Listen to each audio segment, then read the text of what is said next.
Listen. Let me clarify something first of all, man. I like Lomachenko. I like Tank Davis' boxing skills. I don't like the path that he has gone so far and the fighters he has faced. I mean, this guy could do so much more. He got so much potential. The kid is skilled. We got a guy like Lomachenko that's willing to fight anybody. He's calling out Mikey Garcia. He's calling out Tank Davis. Here's a guy who wants to fight. Let me ask you a question. If your favorite fighter is being called out, right, by a pound-for-pound fighter, a guy that you can get in the ring with and sell out crazy pay-per-views, and you duck and you hide and you talk about you not ready, or you don't even want to discuss a fight with this guy, that's a duck. How could you respect that? Tell me that. So you're going to continue to say that Tank Davis is just young, he's not ready yet, let him fight a few different fighters and then he'll be ready when Lomachenko is 80 years old? But even if you're not of that mindset, when do you want him to fight Lomachenko? Right? When is enough with you supporting this guy for ducking? So people come to the page, yo, CBT, now you riding with Tank over Loma. Yes, because I'm a boxing fan. Yes, I like Loma.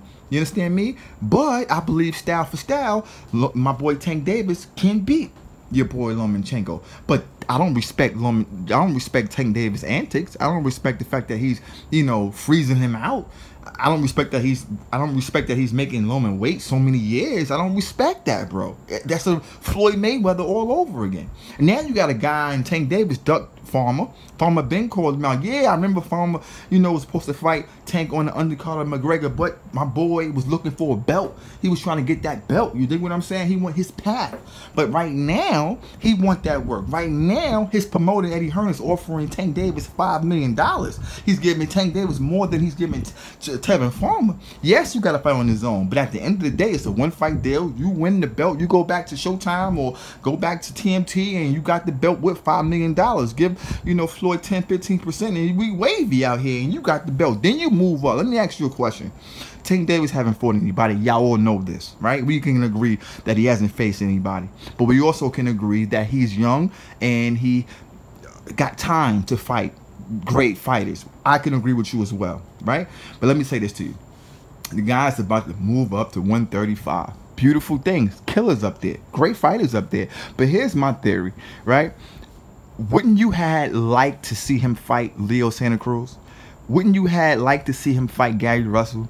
Wouldn't you had liked to see him fight, you know, Lomachenko? Tough guys at 130. You understand what I'm talking about? Before moving up to 135, don't we like to test our guys, get them prepared by putting them in tough, so when they move up to the next weight class or within that weight class, fight a killer at that weight class after getting all that experience, right? No. Tank Davis fought nobody at 130, right? Now he's moving up to 135. Now here's my thing.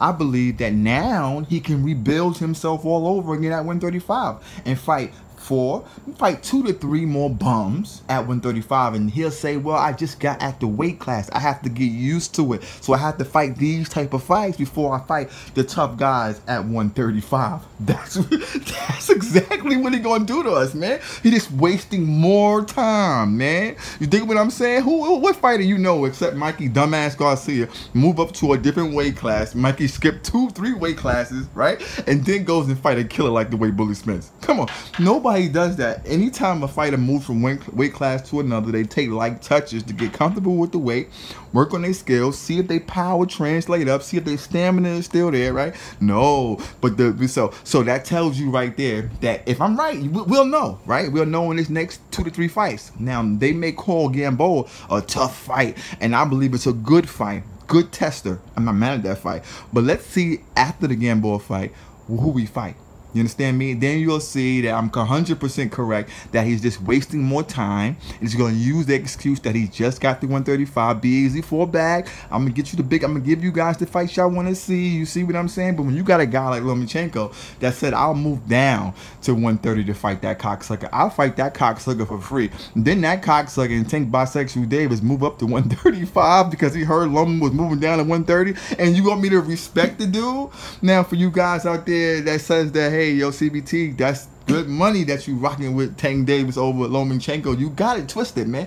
I'm rocking with boxing, and I'm the prediction king. I'm the breakdown king. Over here, you're gonna get the great boxing breakdowns and all that like that there. So I'm telling you, based on skill set, Tank Davis can beat Lomachenko, in my opinion, right? But don't get it twisted. I do not respect that kid.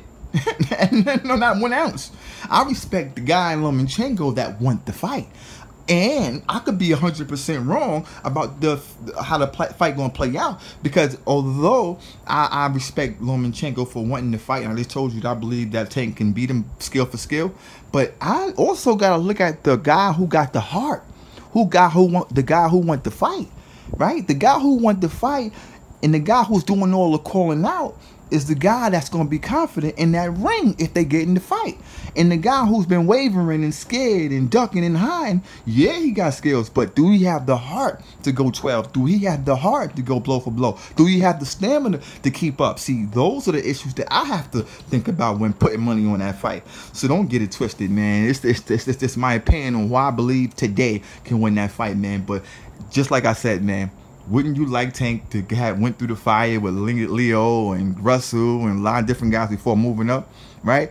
And all I would say and leave you with this, man, if I call you out to fight me and you duck and you like, nah, I'm not ready yet, or make all the excuses that Tank Davis made, what does that mean? That means I punked you, right? That means you sweet, right?